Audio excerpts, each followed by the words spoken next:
In 2025, I'm taking bad cards out of my collection and putting them in my deck list, fresh and buds now. Fresh and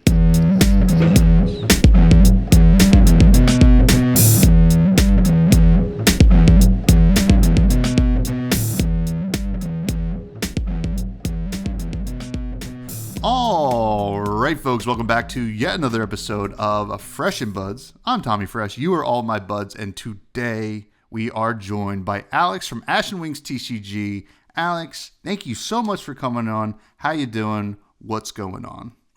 Yeah, I'm doing good, man. I'm doing good. I'm enjoying my weekend. It's almost New Year's, so getting my stuff all together and preparing myself for a very fun and exciting 2025. So, as am I, and actually for those who are listening / watching, it is 2025 for you folks. So Happy New Year! Happy New Year! And we recorded this a minute before I posted it, so it is also 2025 for us, I think. No, just kidding. As always, now we got a great episode for you all. We're gonna take a look at 2024. It was an interesting year. I think it was a good year for Flesh and Blood. Mm-hmm. That is for sure. I wouldn't say ups and downs, but there are some points of contention, I think, with the year. So it's worth mentioning. But before that, of course, we got to get to know Alex, get to know everything, familiarize him with the buds or, something like that. But I want to know your journey. You've been making content for a while now, and it wasn't always Flesh and Blood. Mm-hmm. So tell us about your story with trading card games and what led you to content creation. Yeah, I mean, I've always had a deep love for TCGs. I think even starting back in, this had to have been 2002, 2003. Yu-Gi-Oh! Had pretty much just come out in the States. I think it was early 2000s. And I got into that because I was watching the anime for such a long time, and it came out in the States, and I was excited about that. Wasn't super big into it. Obviously, Yu-Gi-Oh! Was the Wild West of trading card games back when it first came out, and whoever had the highest power monster won.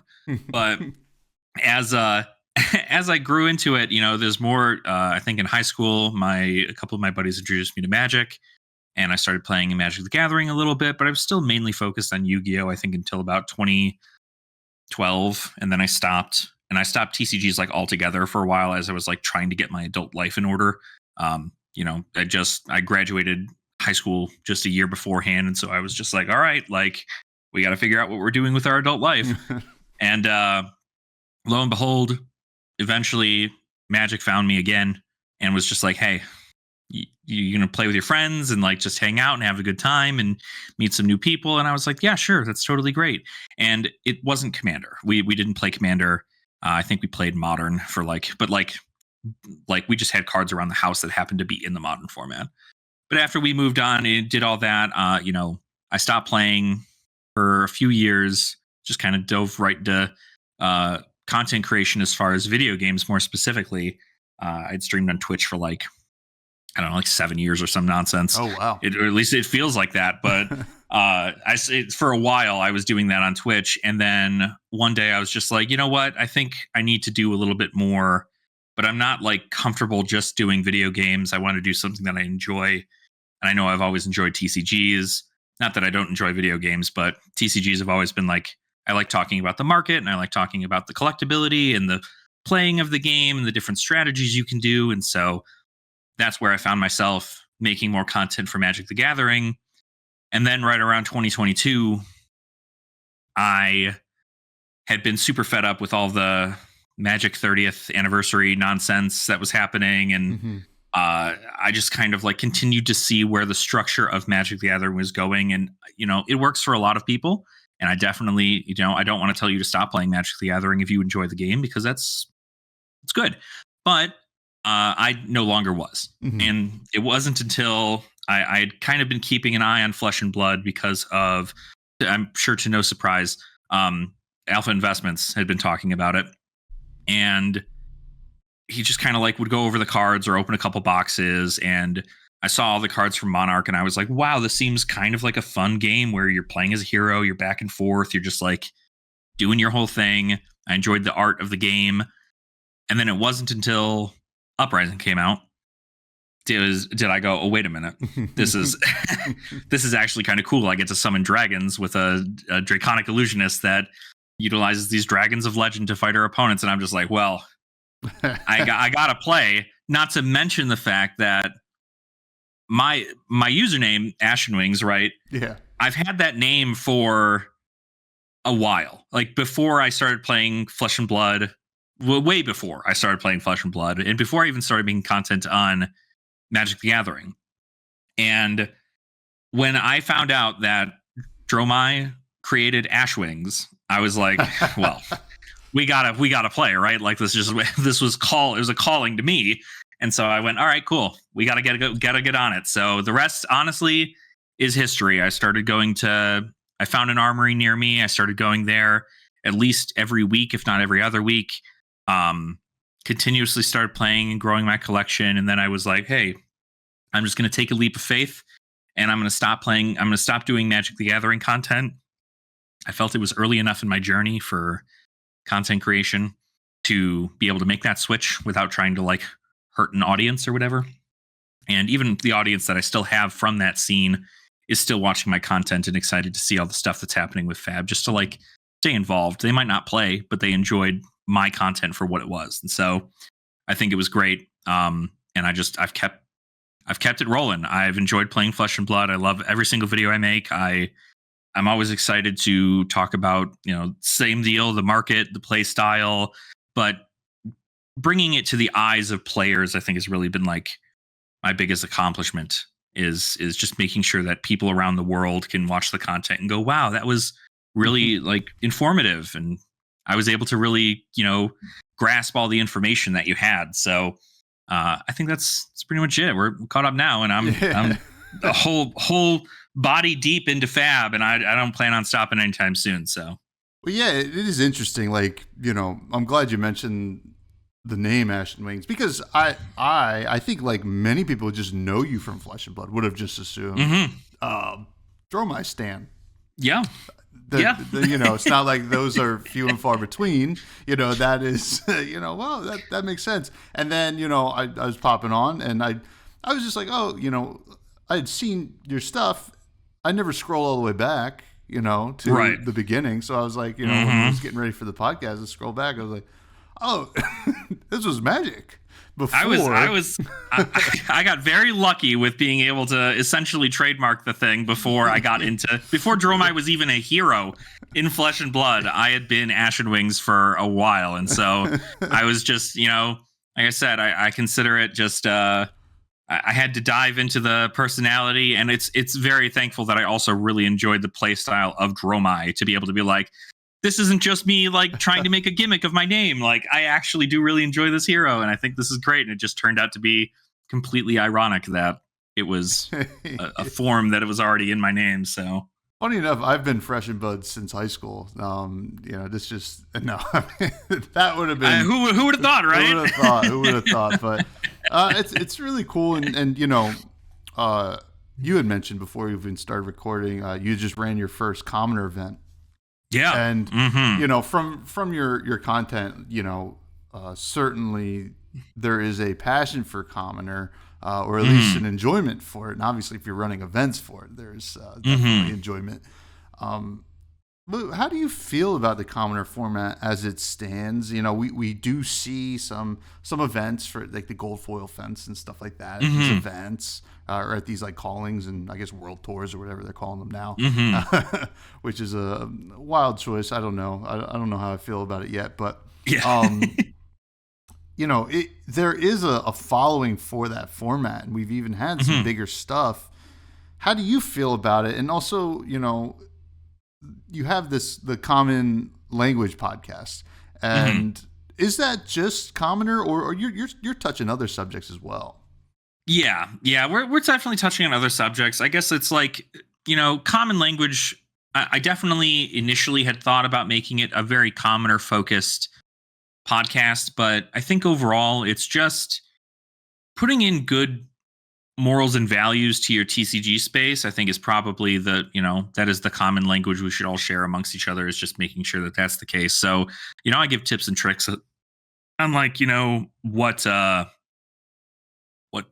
if you're looking to buy cards, you don't have to invest thousands of dollars into the game. If you're just starting, you can try these things, or like, here's the fundamentals of certain other cards that might work out just as good, if not better, than, this other series of heroes. So I think initially I started it with common, with the commoner format in mind. And I do still like to talk about it, but I'm going to be honest, like, I love commoner, but there isn't like a lot to talk about for it, because like, I think the biggest thing that happened recently was the Battle Hardened in Portland. That was a commoner format. It was the very first Battle Hardened that was the commoner format. And I think that went super well, but it turned out, if you've been a part of the commoner format for a while, it turned out exactly like we all expected. There's a ton of ice heroes. You got an Ira in there, you got some chains, and then like the rest is history. And it's just kind of one of those expected things. I love the format, and I do love that things change about it so often. Again, it's all dependent on who brings what hero, who's been practicing with what hero. I know that Dice Commando, he talks about a lot of his commoner crawls that he does, which is, effectively the same thing, kind of like when I run my own commoner events that I'm hoping to run every Saturday now. But it's you get the report back, but a lot of times the like quote unquote armory scene is a little bit different for it, because it's just people looking to go and just hang out and like de-stress from the overall hyper competitive side of Classic Constructed. And people just get to sit down, hang out, try out some new heroes, play around with some fun mechanics, and then, maybe walk away with a prize or two. But in the actual, these gold foil events and even like the Battle Hardened, it comes down to, are you playing one of 3 to 4 heroes? And if you are, then you're probably seeded for top 8 if you know how to play them really well. So I'm hoping that as the scene continues to grow, and as, sets continue to come out, there's tons of commons that come out with new sets. And while we've seen a lot of reprints in these previous sets, we still see a lot of new cards to hit common that have incredibly affected the overall play patterns and styles of certain heroes. So it's always growing and always changing, and I'm always excited to see what's new. But right now, play Icelander, right? That's the Yeah, it's interesting. One of my local armories does commoner once a month, which is okay. cool. I usually try to bring some hero that, like, because I'm not really up to date on what's good in commoner, and I just pick a hero, and I'm like, oh, let me see what I can do with this, and that's the coolest part. And then you just lose to Icelander, but that is okay. Now, basically how you're explaining it to us right now, to me it sounds like a lot like the Pauper format, which like it really is. It's like the Pauper format in Magic, right? But where my knowledge of that was there were like 4 or 5 decks, right? Unless there was a ban or something like that would change things. And then every once in a while a card will be printed at common or downshifted in rarity or whatever that would change up things. And, I think that it's probably important for people to understand that, right? Because it is still a constructed format, and you're going to get the most powerful version of whatever it's going to be. When you show up to something like a gold foil or a Battle Hardened especially. And it's just kind of understanding, and listen, maybe your hero is really great in Classic Constructed, does not have the commons. And that's like pretty important to understand. Now, another cool thing about it, though, is the budget-friendly aspect. And you focus a lot on your channel about budget-friendly things, and you mentioned it, kind of like that's the common language. Like, how can we approach this game in a way that makes sense for your wallet and like avoid like feel bads in that regard. Where does this focus on budget come from for you? Because it's very apparent. Is this something that you kind of live throughout other aspects of your life? Yeah. I mean, I would say a lot of it just kind of comes from, I I mean, it's going to sound real weird. I guess it's just like coming from knowing how to be like to know what your adult responsibilities are, right?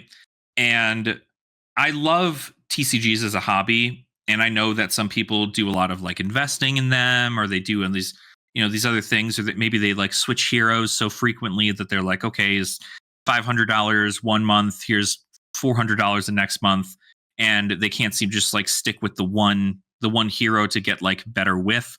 Um, in most cases, when it comes down to budget, I mean, just like, the world is expensive. Being an adult is expensive. There's a lot of expenses that come in life. And so I think that my focus on budget has been really helpful to me, and it's been helpful to a lot of other people too, in knowing that you're able to play something for not the most competitive cost a game has to offer. That is something that I know, so many people back when I was first starting to play Flesh and Blood, they were like, this game's way too expensive. There's no way I'm able to play any of it. Like, there's no point in me going to my armory at all if I can't even buy in because I don't have the money for it. And I'm just like, does nobody see the other list of formats that we have here? Like, there's so many things. And I mean, like, even, people would always compare it to Pokemon. Pokemon's easily one of the cheapest TCGs to get into to this day. And, they have that access because of all this, the allocations and the amount of people that are opening boxes compared to this. And there's a whole lot of different structure to it. But as far as like the focus on budget, I just want people to know that the fun can be had for $10. Like $10. And in some cases, none at all. For that commoner event that I just ran over the weekend, I brought 7 decks of my own that I built that day out of you can't see it, but the 8 5,000 count boxes behind this monitor. I built them and I said, hey, you don't even have to build a deck. If there's something that you want to build and you have the cards for it, build it. But if you come here and you've never played Commoner before and you want to just play, here is $10 of a deck. You can just play with this and it's no skin off my back. I'm not sitting there like people were like, oh, I don't know if I should, are you going to be okay if I riffle shuffle this deck? And I'm like, yeah, like, that's the point. Like, it's literally it. Like, you should just be about having fun and playing. Like, I think a lot of it, again, like another aspect that really got me to focus on budget is I view that a lot of players end up taking a look at the cost of the cards more than the fun they could have playing them. And it gets them in a loop, there's a negative feels bad loop of, I'm never going to be good enough because I can't afford this card. I'm never going to be able to achieve these things because these cards are outside of my price range. When there are other ways to like grow with the game, Flesh and Blood is certainly one of those games where like your skill in playing the game is way more valuable than the amount that your deck cost. And so it's something that I like to just push and make sure that people who might be getting into the game, who might be feeling kind of down about not wanting to like fully invest in their hero, that there's so much learning that can be done on a budget level. And then when you feel like you're ready for it, we have a non-rotating game. Our game doesn't rotate very well outside of like the Living Legend system. But even still, you have the Living Legend format. You have Blitz and, Commoner and UPF, other formats for you to play these cards in. So it's not like when you buy a card at $10 and it goes down to $8, that you have to be like, oh God, I have to sell it all. I have to get rid of it all. Like, it's all done for.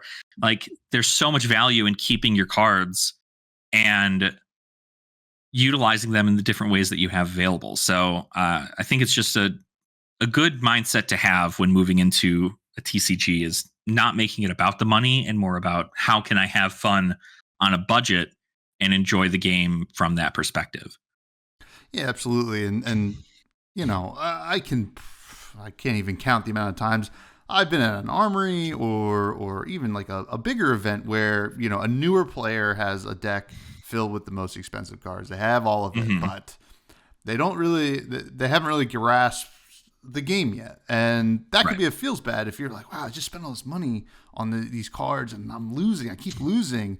And, I think that it's totally fine that you want to spend the money on the cards because they do hold value, right? These hold absolutely. value. Definitely, like you're Command and Conquer. I mean, Command and Conquer is still $100. It's been $100 for forever. Like ever since 2 years ago I started. That card is still the same price, if not like $5 more than it was previously.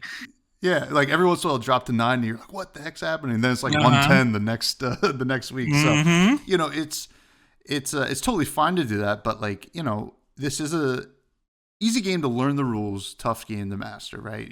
Absolutely. And that is the thing that people should realize. And I applaud what you do with this kind of budget friendly content, and just Commoner in general is just such a great thing. We've had like a lot of people on here talk about Commoner, and it's just it's so important, and I'm glad that it exists. And I'm a limited junkie, and once I got a grasp of drafting Flesh and Blood, I mean, I could only draft Flesh and Blood for every armory if I could. I like CC, right. I do, but like, man, it's like whatever, $15, and I didn't have to, like, technically, if I wanted to sell out of my constructed stuff, I could still enjoy the game. $15 a week, Absolutely. And then maybe I open something good, trade it back in, or keep it, whatever. It's awesome, but. It's the way to go. I think it is another great budget option, is just to be like, cool, I don't have any cards. Who's running a draft? Like you want to learn how 3 heroes of a new set work at a very limited experience, and like be able to you're on. The other thing that I enjoyed from these budget formats is that like the gap of power between your decks is not insane, right? Like, somebody's deck does not have an insanely more powerful card than another person's in like Commoner, because you all have pretty much the same aspect outside of like your class and talent being different. But the same goes for limited. Like, unless you pull like a bomb, right? Like an app bomb, and then you pull another one, then maybe it's like, okay, cool, this was a rig from the start kind of situation. But in most cases, you're still able to bring somebody who's new in, sit them down, and say, hey, just take a look at all these cards. Here's a quick rundown of things you should be looking for. Bing, bang, boom. If they win one game, they're going to be elated. Oh, yeah. It's just like, it's a good feeling for that. So yeah, it's awesome. And there's other options too. We'll talk about some that got released in 2024. But before we do that, we do got to get your fresh faves, Alex. Ooh, okay. The most important questions of all time ever to exist. First, who's your favorite hero? Well, I think to no surprise, I think I've definitely enjoyed Dromai as my favorite hero. I think she's just the way she played, the way that her lore went about. I think that even just like the utilization, if you think about it from like a character perspective of utilizing these sands to create these dragons of legend to help, like, obviously she was kind of a bad guy in some situations, because like the whole rebellious uprising and everything was happening, and like you didn't know who to feel good for. But I do think that she was a really, really fun hero, and I enjoyed her a lot. So not surprised at all. Do you miss her in CC, or? I do, but I think that's really what Living Legend's for. I mean, it's crazy to think how well she did during the skirmish season in Living Legend, and it's like really the addition of like Plunder Run. Like, yeah. Plunder Run, like who would have thought like that was what Dromai was missing to like top, like to get a finals in every single one of these big events. Like, Plunder Run was the card that was just kind of like hidden beneath it all. But it was I do miss her, but luckily there's been more than enough breadcrumbs to know that she's coming back. So I look forward to it. One form or another. What's your favorite weapon? My favorite weapon? Let's see. I think my favorite weapon has probably got to be oh God, I don't know. I think that's actually kind of a tough one. I might even go out on a limb and just say Rosetta Thorn is probably my favorite. Okay. Because that is insane. That weapon is insane. And I think like from a Runeblade perspective, another one of my favorite classes. Like, it's just nasty. And you can play it in Commoner. It's gross. I love it. So I think it's a really, really fun weapon. But like thematically, I mean, like, I think Anathos is also really cool too, because it's like you have to have it in order for it to be more powerful. And so it's kind of that win condition to be like, cool, this is coming in for 6. Yeah, Rosetta Thorn, surprisingly, I mean, or not surprising at all, is a common answer. You know, especially as we've gone away from Briar's reign in CC. You know, people kind of forget. You know, that was the real deal. Like that was the weapon. And every Runeblade could use it. Like, I mean. I wouldn't be surprised if Vincent found a way to use it these days if she was able to. Like, it's really good. It's a really good weapon. It really is. What's your favorite equipment? My favorite equipment is, I think, what's one that I use like pretty frequently that I know I like? It's, you know, Tunic is certainly my most valued equipment because it has done the most for me throughout all of it. But I think my favorite equipment is still going to be Flamescale Furnace because of how specific it is to the build of a hero, and also my very first legendary. So that was really nice. But I think it's got temper 2. The amount of things you're able to do with it in Draconic Heroes, I'm very curious to see what the new Draconic Heroes are going to do, if they're going to run it at all. But it's got value for decks that care about reds. And I think that's really nice. So, yeah, that is I mean, I'm excited. I don't know about Syndra, but Fang might. You know, Fang would probably run it, I'd imagine, right? But yeah, Warriors want some extra resources, so I think that's exciting. Now, what's your favorite run of the mill card you throw into your deck? Oh, I think my favorite one. I don't know. I'm kind of a big fan of Ravenous Rabble. I think that card is kind of insane, especially just in a red line deck. But I think overall,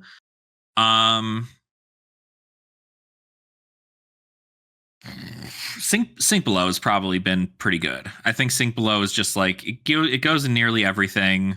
I think it's saved me so many games. It's great for filtering your hand. Like, definitely one of the best commons in the game for sure. So I do think Sink Below is pretty good. I'll call it Sink Below. My favorite attack action, though, definitely Ravenous Rabble. Yeah. Well, Sink Below, iconic. I mean, Ravenous Rabble, too, to be honest.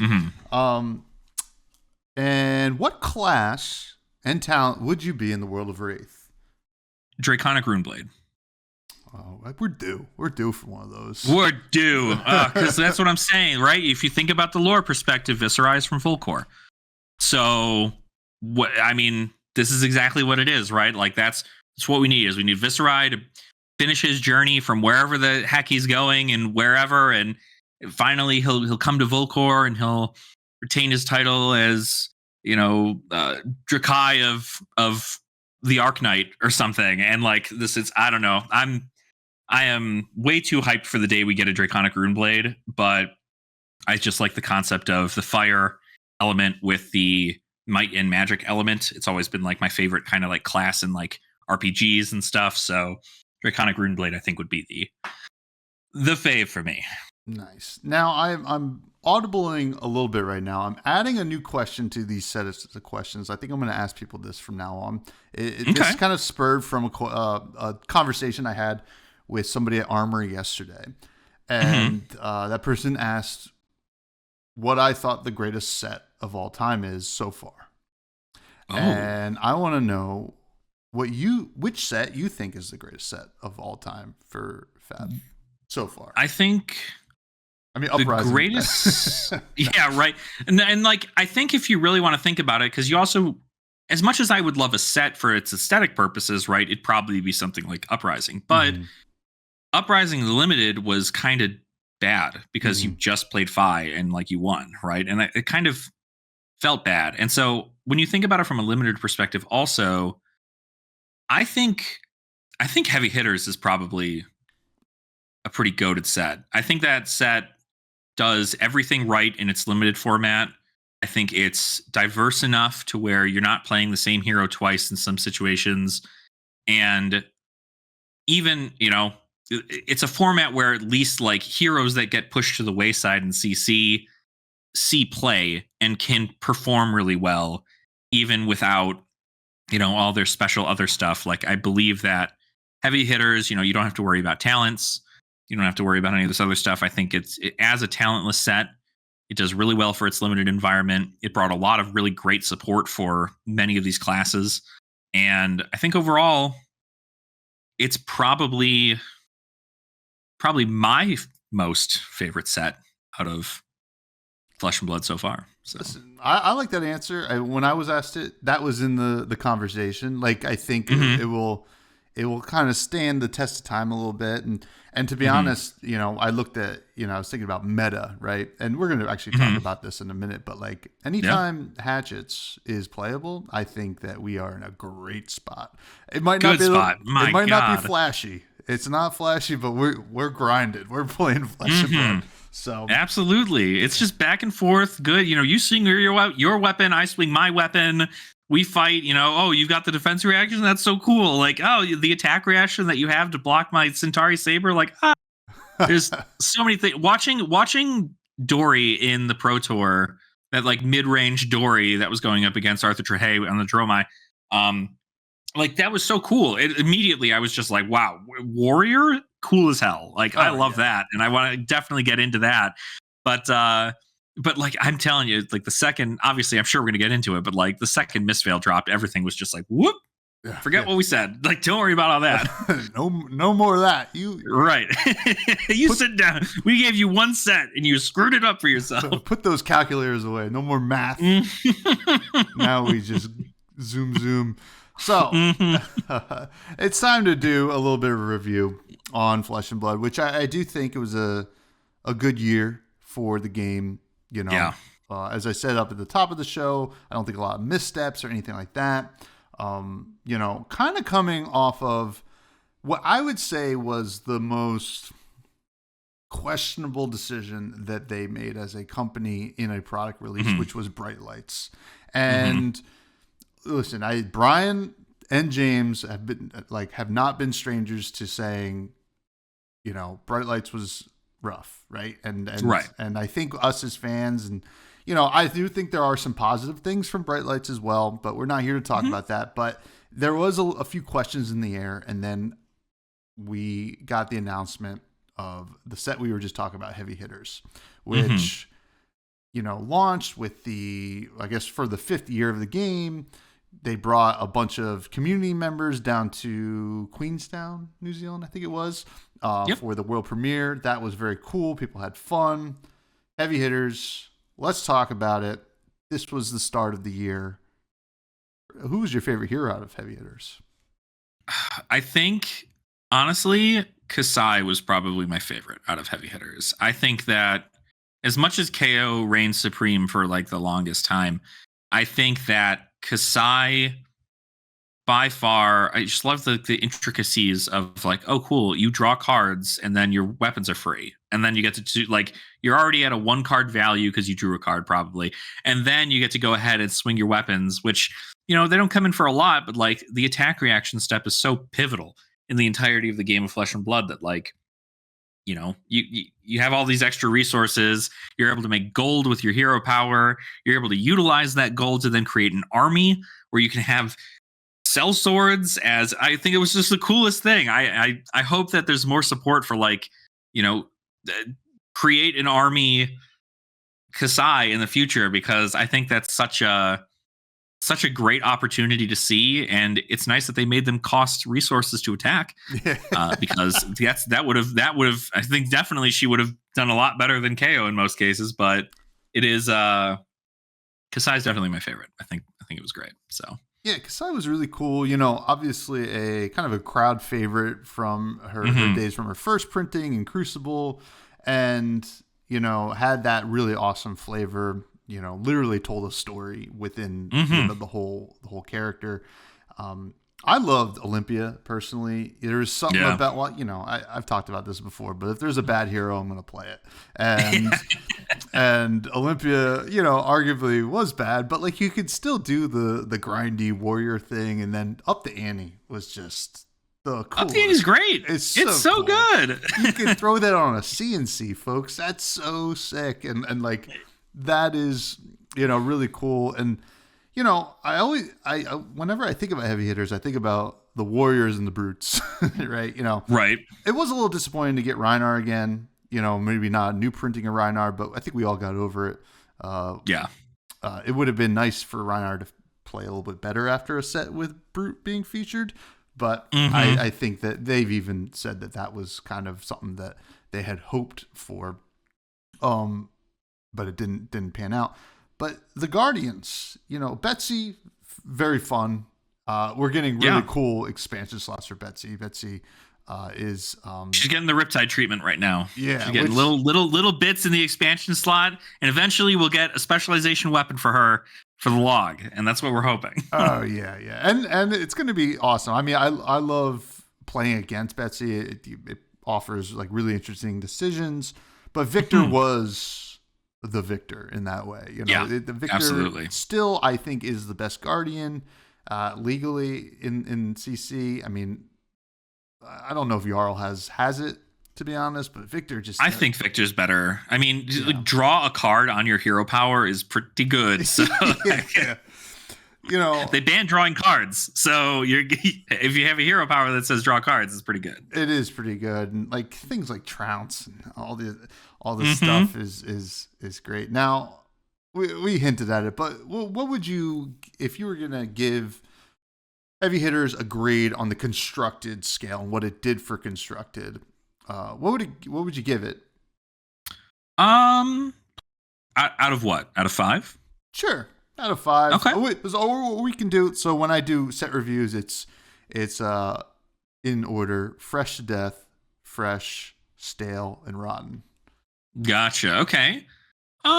I would say it's pretty fresh. I gotta say, I think it did a lot of stuff.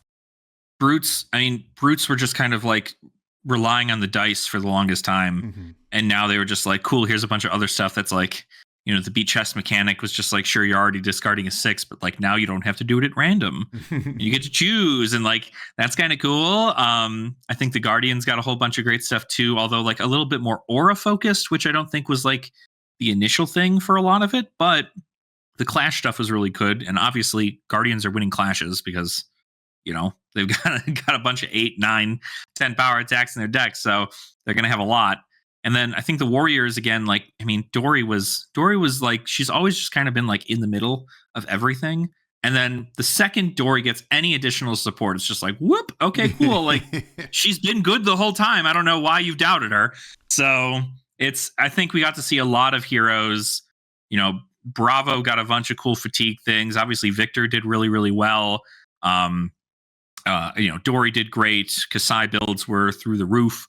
And then, I mean, Rhinar got new tools, but KO was definitely like the best thing to come out of it for constructed. And so I think it was good. And they even with just one weapon, it showed that how powerful Brute can be. So it kind of like shed light on, there's a common complaint among Brute fans and players when you get a new card, you're like, oh, but this is just another 2 for 6, yada yada. Which, like, I understand. Oh, it's yellow, it's not blue, and I understand too. But then, like, you gave KO blue 6s, and literally it was on the fast track for LL if the next set that we're going to talk about didn't get released. Yeah, exactly right. And It was powerful, and you could plan for the deck, but it felt like true Brute though. Like you're just like, wow, I'm just getting slammed by these huge attacks. Not a lot of on hits or anything like that, but like, golly, this is tough. So yeah, I think I would give it like a fresh 2. I mean, at times I felt like it was a fresh to death. Like even like Olympia won some events. Betsy was really Betsy and Rhinar out of the featured heroes were the ones that really felt left at the wayside the most, but certainly an awesome set and limited. I love this limited set. I would love to have played it more, to be honest. What grade would you give it?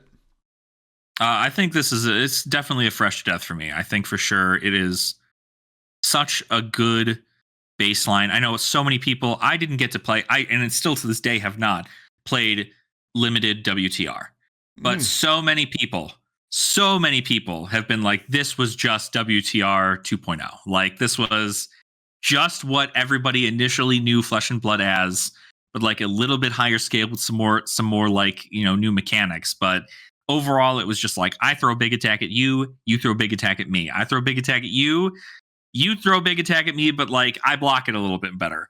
And so it was a lot of that good back and forth that a lot of people enjoyed. And again, I mean, the choice of 6 heroes like may seem daunting, but overall there's only 3 classes. So you're not really escaping a whole bunch. You're not trying to like, pinpoint every single thing. It's just like, cool. Do you have cards that make you gold? Okay, play Victor. Do you have cards that make that wager a whole bunch and you got a lot of blues? Play Betsy. If you have cards that draw you cards, play Kasai. And or if you want to, play a whole bunch of 6s, like blue 6s, play KO and do that. And so there's tons of value in it. I think it's definitely a favorite of mine. I definitely enjoyed. I went to like, I think 2 heavy hitters pre-releases for sealed, and that was great.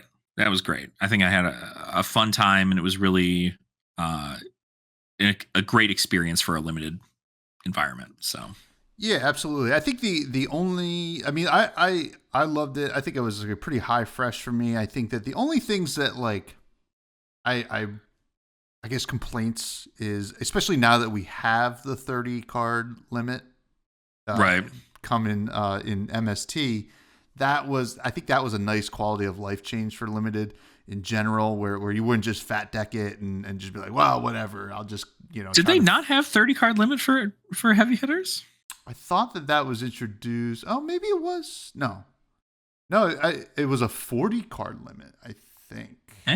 Oh. If I remember correctly, because I think you're the limited expert, so I think at the calling in 100%, because at the calling in Hartford, which was a sealed calling, right, there were people playing like 35, 36 cards. Gotcha. Okay.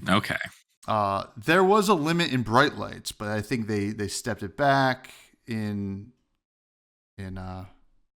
heavy hitters, if I remember correctly, and people comment below if I'm wrong. Yeah, let us know. But that is from what I remember, that was kind of a complaint. And then like the actual drafting of it, the decisions were a little wonky, but like the gameplay was so great, it just made up for it. Yeah. So love that set, and it's going to go down as one of my favorites. Now MST. So this was the huge spike in power, right? We kind of had a low power set in heavy hitters, right? I mean, KO was strong, but we didn't know what strong was. Yeah, we were unaware of what was coming in just a few months. So MST gave us the Mystic Talent. Is that what it's called? Yep. Yeah, Mystic Talent. I keep on saying Majestic Talent, but that's the rarity. MST brings us Transcending, which I've talked about on the show. I like it flavor wise. Don't know if it was I don't know if design wise it was where it should have been. I think we're kind of seeing that. But we had 3 heroes: Illusionist, Ninja, and Assassin, New, Zen, and Enigma. Which one was your favorite? Honestly, I played New now and Constructed, and I think that by and large, even though a lot of people assumed I was going to be like an Enigma main when she got announced, because I just like Dromai so much, New I think is still my favorite. I think she has such a unique hero power. Her like the Mystic Assassin cards are kind of not great in most cases, but the ones that are really good, like Siren's Call, just get to rip a blue from their hand. Big fan of Intimate Inducement, which is a common attack reaction that like nobody uses, but you get to like look at the top cards of your opponent's deck and just choose a blue and say, cool, this blocks for nothing, and also I rip it out of your deck. Hope you didn't want resources on your next turn. Like, it's really good. So New is definitely my favorite. I like her a lot. So yeah, she was cool. I felt that she was the most unique. To be honest, I didn't play any of them in Constructed. I did like Zen in Limited. Like, tutoring in Limited felt fair. I was like, nuts. It's so nuts. It was like, yeah, cool. I do have an answer, actually. Yeah, let me just find something real quick. But Constructed grade. This one's tough. It was powerful. Zen was crazy. It was powerful. Yeah, it still is. But Powerful. was it fun? I think that's the real thing, right? I mean, I'm gonna keep it. I think I'm just gonna give it a base fresh as far as like what it did. I think it was obviously its power level was insane, but with every new set, somebody's going to be mad about something. So like, it's understandable that this was the case. And I do believe it's a nice fresh, but I believe the reason I'm not going to give it something like a fresh to death is because they've been dominating the meta, and it's like Aria heroes all over again. Like that's just all it's been is this. And every now and again, you sneak a little bit through. Obviously, in a future set, we get access to other classes getting a whole bunch of great things that allow them to also top tables. But as of the MST releasing, I mean, we also got to talk about the fact that like Zen was at his most powerful for like a month, a month, if not 2 months or something, before they were like, hey, hold on. Wait, stop. Ninjas, stop it. You got an aggro package? Stop that stuff. Like, we don't want to do all that. So I think it was definitely good. From like a design perspective, from a play perspective, I think it's easy to understand as far as that's concerned. But obviously, it would get a higher rating from me if it was still able to provide a little bit of leeway to other heroes. And it just doesn't. They dominated the heck out of everything, and now 2 of them are almost like they're like 200 to 300 points away from Living Legends. So yeah. This is a tough one for me to say. I think I want to say stale because I think that some of the gameplay just kind of it made people like really not want to show up to armories and stuff like that, even Blitz and that craziness. But I will say I have to give it a fresh because it gave us the book ban. And listen, sometimes bad things need to happen in order to get a good I'm telling you, I think it's you never know. You never know until it happens. And then you're just like, oh God, like, yeah, this was actually bad. I still talk about it to this day where I'm like, I don't know how they didn't test Bonds of Ancestry at that level in testing. Like that was crazy. Like Bonds of Ancestry getting hit and then him still being so incredibly good and then being like, wait, it's because people are drawing 2 to 3 cards on a game where you should only have 4. And I'm like, yeah, that'll probably do it. So yeah. Now on the limited side, I'm gonna have to give this set like a high fresh because this was I think a great limited set. A lot of interesting decisions. I think the only points I gotta take off for it is the bombs, the unbeatable manifestations, and I mean, but you know what? It's hard for me to argue against that because I do think new players need that stuff and it's fun and like that's kind of some of the most exciting things about even like other games limited formats, right? Yeah, I opened a bomb and I was able to win a couple games off it, and that's so cool. So high fresh on the limited grade here.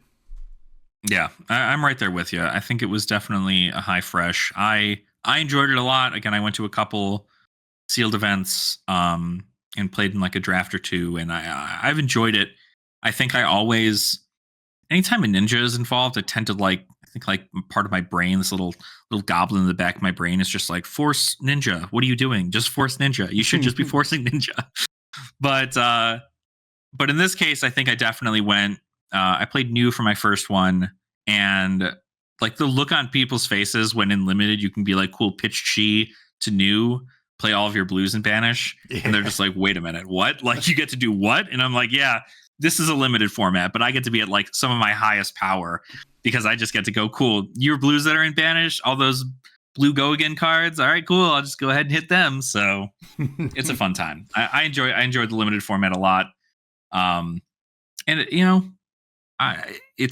was good that it was not just like a forced ninja situation. It's that if you got good cards, you knew what you needed to run. Yeah, all 3 heroes were very playable, which was nice. Now, pretty much up to the present now with Rosetta, our most recent booster set release. A very flavorful set, Return to Varia, which was which is a crowd favorite. Got a lot of people into the game. We had 4 heroes: Cilio, Verdance, Florian, and Aurora. Which was your favorite? I am definitely a Florian. I'm a Florian boy. I think that when I saw Florian initially announced, I was like, wait a minute. That's just 2 rune chants off of Grasp the Arcanite. Are you kidding me? Like, I think that's pretty good. And so, but I think what I didn't do initially is realize how powerful Felling of the Crown and Plow Under were. I knew they were powerful, but I wasn't just like, maybe I'll just get them when I get them. But Florian's definitely, if I'm building any hero from Rosetta, it's going to be Florian, I think. I love how they play. I love Rune Blades, and especially an elemental Rune Blade that's kind of got that like nice go tall, but also you could play like Millennium Tree to get some good power off your rune chants. And there's a lot of different ways to build him. And I think that just like from a flavor perspective, he's a very good late game build hero. And I like that. Yeah, I thought that Florian was going to be my favorite. I certainly love Florian, but then I started playing Cilio, and I was like, and like I said before, if there's a bad hero, I'm going to play it. Right. And it's like not like a Cilio's bad. You could just like eke out like 35 points of damage on like a good Lightning Creep's turn. So like it's not like you're doing bad stuff. It's just like super not the most consistent, but golly, he's so cool. Constructed grade though. This is a kind of interesting one because we're still in the shadow of MST, and these new heroes kind of made a splash. Aurora certainly. I would have to give it like a fresh, but like it could have been, I think, a fresh to death. Like I think we could have been there if we weren't still in the shadow of MST. Yeah, I'm probably just going to go with a pretty average fresh on this one here too, just because what it did for Rune Blades was phenomenal. What it did, actually, you know what? I'm going to give it a lower fresh, if not maybe almost above stale, because it did really good things for Rune Blades, and because I don't want the Wizard mains to think I don't see them. I think it did great things for Rune Blades. I don't know that it did anything for Wizards, and I feel that there wasn't enough translated to where Wizards got some like insane tech that was able to like, bring them to this level. The Wizards in the set, while like you can do insane stuff with a Cilio for sure, most of them kind of just play like a Rune Blade, right? Like in a way you have your attack actions, you have your non-attack actions, you have your instants that you're able to go with. And like, you're not exactly doing what everybody initially thought Wizard was, which was play on your opponent's turn. Because Icelander can do it, Kano can do it. And you'd imagine, okay, this is kind of the thing. Is like you're trying to eke out some damage, play these cards at instant speed, and be able to do some stuff. But like Verdance can't even deal arcane damage when you heal on your opponent's turn. You can only do that on your own. And Cilio, you're at least able to, discard and draw with an instant on your opponent's turn. But at that point, you're just filtering for like a D-react because Cilio also doesn't block very well. Yeah. So it's rough. I don't think that Wizards got enough out of it, but I also don't main Wizard. But I do hear a lot of people complain about how Wizards don't feel good, and anytime Wizards get anything that is good, it's immediately cut. And I know with the book ban, like a lot of things from Kano players have been, they're not able to really play the hero a whole lot. A lot of these new things weren't able to be accessible in CC with Verdance and Cilio. So I think it was good for Rune Blades for sure, because obviously Viserai came back up. Vincett's doing really good. You got Aurora absolutely killing it with just a pure aggro package, and even Florian, he's like an A tier hero, but like you get him in the late game and he stomps you. He's so good. But the Wizards, it's an all or nothing kind of situation. If your opponent's not prepared for them, you tend to lose. But that's just like what Wizards do. Is like people don't seem to play Wizards enough for people to be like, oh, that's something I should actively tech for. In this situation, you're just like, cool, okay, you have a Wizard. I play AB3. Let's just like figure it out from there, I guess. So yeah, it is kind of interesting. Like I do think that we saw Verdance be a Wizard in LL for a week. Yes. Yes. Yeah. And I do think obviously Acilio was designed when books were legal, and it would have felt a lot. I mean, honestly, that deck could have been too powerful. Honestly, it's strong now. I mean, I think it's a really good hero. Like, I think he's really, really. Acilio's so good. I've seen him top armories at my locals. Like, I've seen it happen.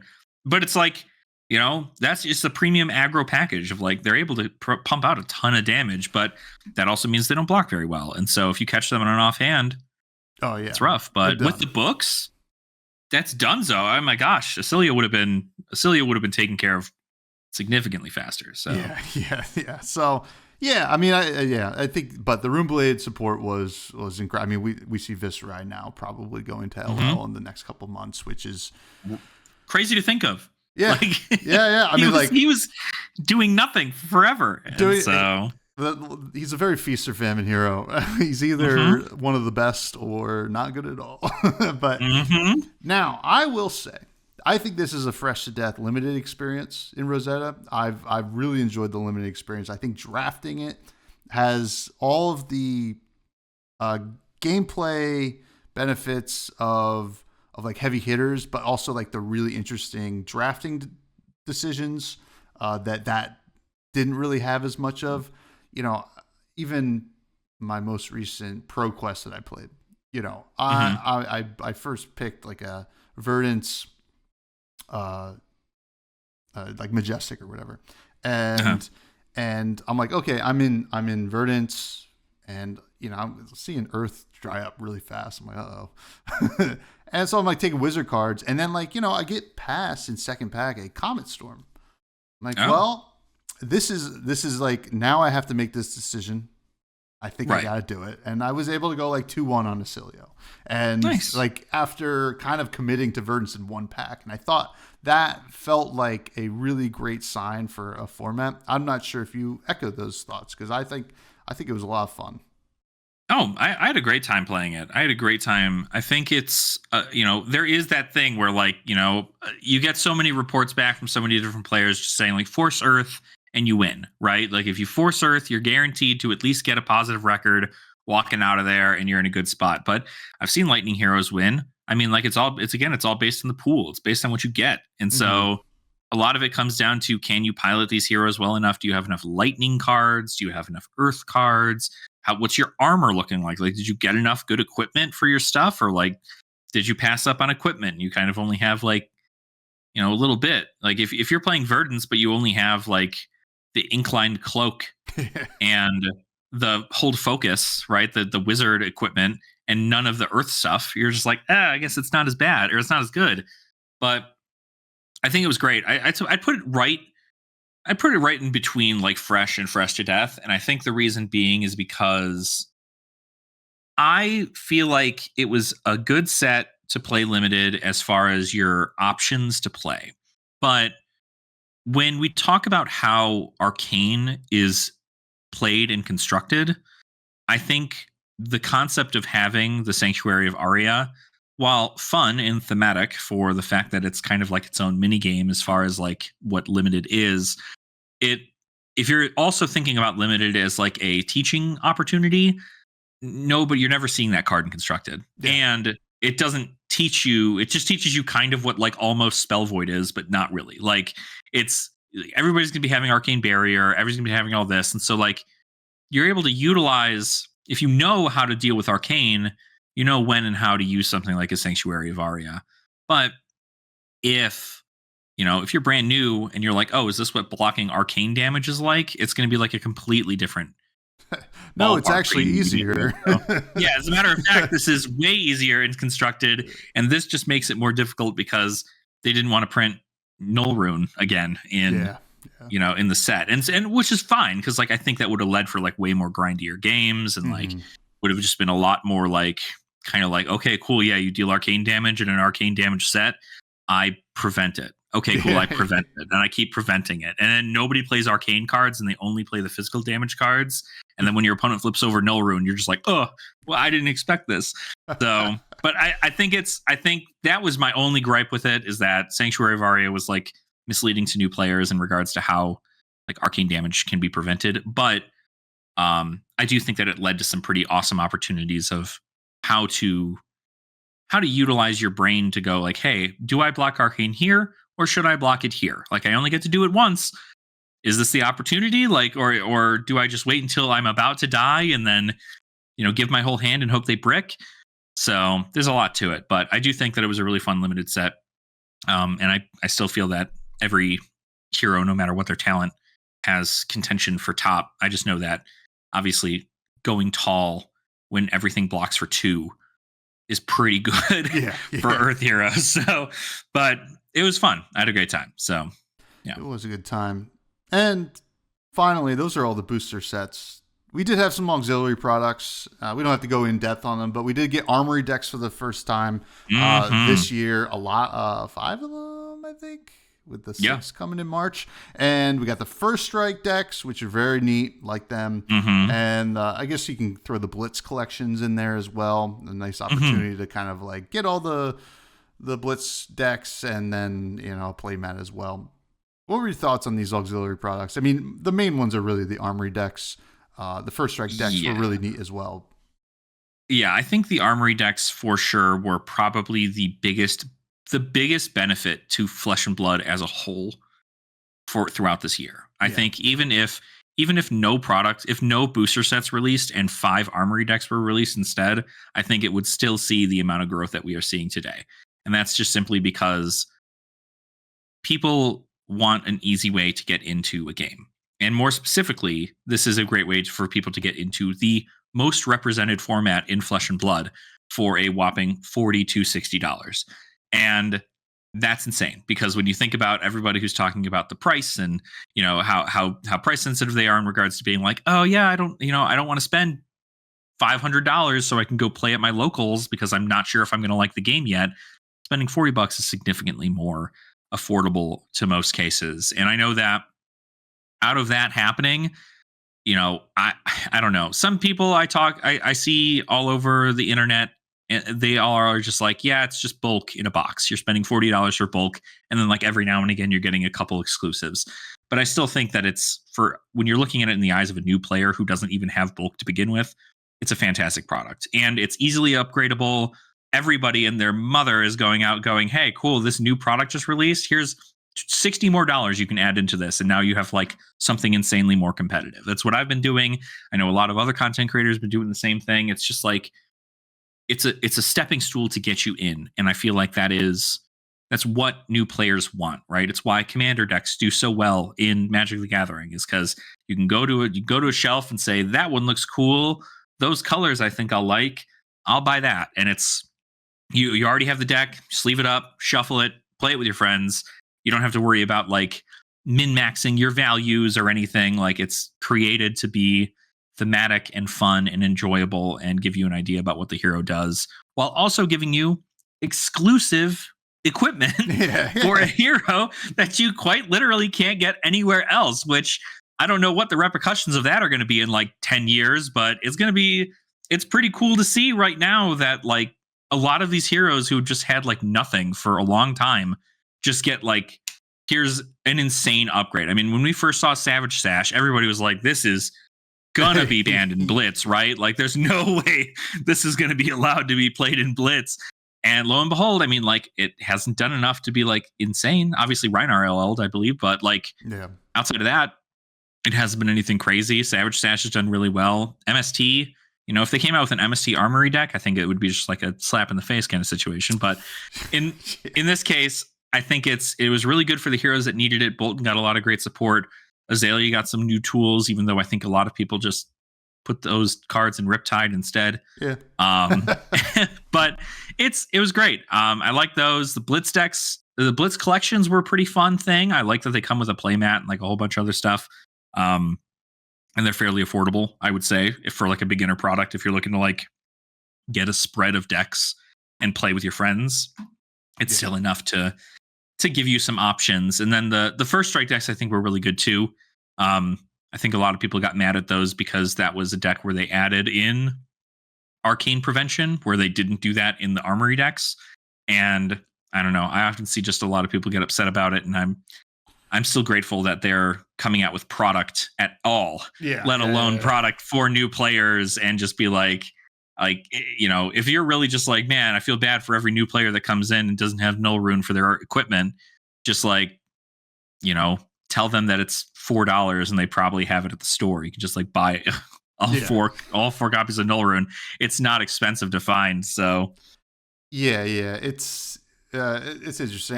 The only real complaint I ever heard about the first strike decks were the sizzles, which had became like a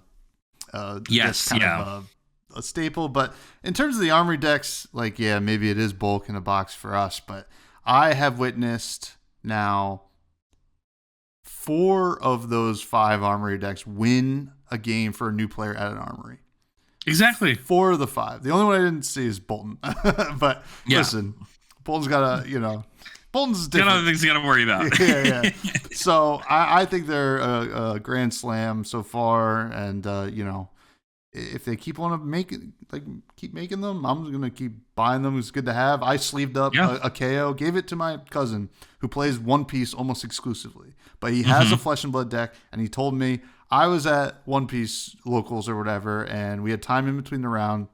My opponent plays Flesh and Blood, and I was like, oh, I have this deck, and they played a game of Flesh and Blood. That's awesome. So that's great. It's just it's a great thing. Now we do have some listener questions, Alex, and then we're going to say goodbye. Okay. Listener questions from the Buds, who are awesome, and they're in the Buds Discord. Free to join for anybody in the show notes below. The first one comes from Capolo, who loves to ask this question. Which fab hero would be the best chef, and how would they cook meeps for a New Year's party? Oh, the best chef, and how would they cook meeps? I think that Riptide could easily be the best chef, because he always because quite literally Riptide players are always cooking, and that's how it's going to be.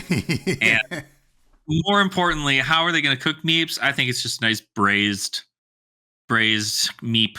Just kind of get that nice little color on it. I think it'll spice it up with some cayenne pepper and some Cajun seasoning, maybe. However Riptide tend to do it, but sounds like it'll be pretty good. So I don't know. Riptide could be like a big like sashimi fan, so it's just like raw meat. True, he does like fish, right? I mean, being an angler, you'd think he'd probably do that, right? So or maybe just like a meat boil, like a seafood boil. That could be good.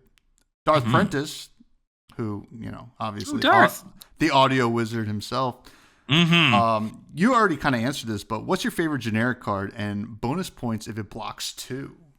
Well, fun fact: Ravenous Rabble does in fact block 2. So I would say we'll go with the bonus point answer there that Ravenous Rabble is. But if you want a card that blocks 4, Sing Below definitely the one for you. So if you want a card that blocks 4, block with 2 Ravenous Rebels. Right? Exactly. Nathaniel from Bold Brew Games asks, "What do you want a new Dromai to be like?" Oh, Nathan, always asking the hard-hitting questions here. All right, so. I don't know. I might have talked about with him about this already, because we're both in the Clash committee. So like we talk pretty frequently when we get into this conversation. But like, as far as wanting a new Dromai, what would I want them to be like? I would hope that they're able to tutor out their dusts from the deck, because of what James White had said, and knowing that, every time we see a dust printed, people are like, why are these getting printed? What is this, Matt? Like, this doesn't make any sense. The hero can't be played. This card is unplayable. Why is this in the set? But like, James White had confirmed that the dusts are important, and that it's going to be something that's going to be really prevalent to new Dromai. And I'm like, okay, cool. So I bought my playsets immediately. I was like, what we're doing. But I would hope that Dromai is able to, because it's not only just what does new Dromai be like, it's also what her weapon is going to be like, because we don't have Storm of Sandakai. Yeah, so wow. I'd be very certain, I'd be very curious as to see what happens with the weapon specifically, but I'd hope that like maybe it's like the first turn or the first time you pitch a red card in your, the first time you pitch a red card, you can go search for a dust and equip it to a equip it to a dragon, or maybe you can, maybe you make an Ash with your weapon instead of with your hero power. Because Dromai had, you pitch a red, get an Ash. That's no longer a thing anymore unless it's going to be a static thing for Dromai forever. Mm-hmm. So that could be different. But yeah, I think if she found a way to tutor out her dusts, it would make them significantly more viable, and it would allow for her to kind of like prep her turn, kind of like how Prism does, right? Prism's able to kind of tutor out those angels, those figments, and kind of get that all set up, along with the requirement that their herald has to hit or whatever, right? Or they have to get something into soul. So I think that would be pretty good. It's just like a nice little puzzle for us to be like, cool, how do we get to tutor out this Ash? Because if I draw into a bunch of Ash on my first turn, I'm going to cry. So I'm not sure how it will all work out, but it's going to have to do something with those Ashes. So maybe those Ashes will give like an additional +2 to a dragon or something based on their powers. I don't know. It'll be fun. I'm curious what they're going to come up with. Yeah. I mean, I think that'd be kind of neat. I mean, we have this kind of subtype of Senpai in that class, so I would like to see them kind of get involved. Not in the same way that the new Prism does, but like that'd be kind of neat, right? Maybe the first time a Senpai is popped or whatever, go search for the special Ash or whatever. That'd be kind of neat. Yeah. Next question comes from Dead Summer Art, who I think I gotta message Kale to get our lore episode going for the Hunted. But do you think Dromai will become the new Emperor of Volcor or Empress? Do you want her to, or do you think her becoming the new Empress holds her back in terms of what new stories the character could tell? Oh my gosh. First and foremost, big shout out to Dead Summer for all the work they put into the lore stuff. I can't get over the amount of lore I've dove into because of them, so I appreciate that. But I personally, I would believe that Dromai is due to become the new Empress. But of course, they could always just be like, this second cousin, fourth removed Drakai of whatever. Like Kano could become the new Emperor for all we know. Like we just, who knows what happens there. But as much as I'd want her to, I don't think she's got a deep need to want that, I guess. Otherwise she'd have been the one to like put out the hit on on the Emperor, which I think from like a lore perspective, we know that that's pretty much not the case. So, but obviously, correct me if I'm wrong there. But I do think that if she becomes the new Empress, I don't think it'll hold back any stories, because if anything, we'll probably see what kind of changes she'll make to Volcor with a rise to power, right? Like if it comes down to being like, it turns out that X hero comes out and visits her and it's just like, hey, remember that time we went way back and like saved the world from the Meep invasion? And they're like, yeah, dude, absolutely. How do we make this happen with Volcor?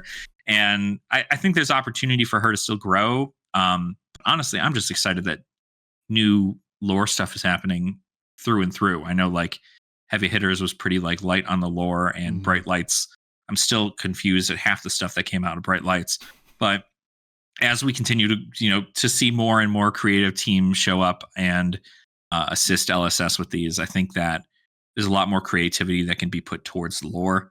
And I believe that even if Dromai became the Empress, I still think that there could be a way that, she tries to like sneak out so she can do like cool illusionist things and like meets up with other heroes and does some stuff there. But she's a pretty serious hero. So I don't know if she's I think she's the correct choice for an Empress, but as much as I'd like to see her there, I don't know. I'll give her take. Doesn't matter to me. So I think Viserai comes back, reclaims. That's what I'm hoping, right? Could you imagine? Do you imagine Viserai is that second cousin, fourth removed, and he comes back, and we get the Draconic Emperor, the Draconic Runeblade that I spoke of? I'm sorry. I'm dreaming again. And the last two questions kind of come as a pair. Okay. And I'm going to ask them as a pair. The first one comes from Boosting Spendog, who was on the show a couple weeks ago. Tell me commoner secrets. I keep topping gold foil events, but can't seem to win.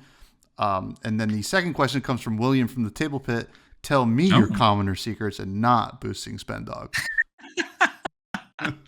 Oh no, you can't make me choose. My commoner secret outside of the competitive spirit of everything is just remember that this is a game to have fun in. But if you want my actual secret, is play Icelander. Yeah. I have to agree with you there. Yeah. Thank you, everybody, for the questions. And Alex, thanks for coming on the show. This has been a lot of fun. I hope you had a good time. Please plug everything you got to plug. And yeah, thank you. Okay, yeah. Obviously I'm on YouTube at AshenWingzTCG. That's wings with a Z. And then that's where I do most of my media stuff. I do have a Twitter, but I don't go on there anymore, really. So, but in case you only use Twitter, sometimes I decide to check it and see if anybody's reached out for something. And then I'm mainly on Blue Sky. You can find me at AshenWings.bsky.social. That's where I am over there. Again, I am like really weird about, I don't seem to post as frequently as other people post. And I feel like I need to do that more. So expect more posts. I post a bunch of my armory recaps and stuff over there on like how well I did, talking about like whether it was CC or Commoner. And I talk about Commoner a bunch. There's a lot of people who enjoyed Commoner over on Blue Sky. So I'm very, very excited to reach out to them. And yeah, I think like overall, it's just, that's pretty much where you can find me is YouTube mainly though. So awesome. Please do check out Alex, folks. And you can continue to find me here on the podcast. I am at freshbudspod on everything. Much like Alex, I do still have my Twitter, but I am not really checking it. I am mostly on Blue Sky. Although I keep wanting to say Blueski. I don't know. It's just Blueski. I'm on Blueski. And yeah, it's at FreshBudPods there too. Check out the Discord. Give the old subscription to the YouTube. At 1,000 subs, I'll be giving away some scarves. That's right. Let's get this man to 1K. We're very close. I forgot to check the numbers. But that link, it's on Blue Sky, is where you can do the giveaway. And if I have some extras for people who don't do social media, I'll keep some. And we'll try to figure out a way to get those out. But yeah, check all that out. It's in the show notes. And then check out my other podcast I do with my cousin, Fresh Juice, Indie Games. We have a good time over there. And finally, Alex, I always like to leave the show talking a little bit about food. So just hit me with some food you want to eat next or something you've been enjoying. Well, I mean, we did recently just have ribs for Christmas. That was pretty good. But I'm going to be entirely honest. I am a sucker for a good chicken Alfredo. So chicken Alfredo is something that I enjoy a lot. And one of these days I'm going to master a recipe so I can make it at any time of the day. Like, breakfast, lunch, dinner, I'll eat chicken Alfredo. So that's my food take. Take a nice big nap after. Yeah, absolutely. Yeah, that sounds good. And, speaking of napping, I don't have time for Charmer this week, but we'll get to him eventually, I'm sure. Thank you so much, everybody. Stay fresh and Happy New Year.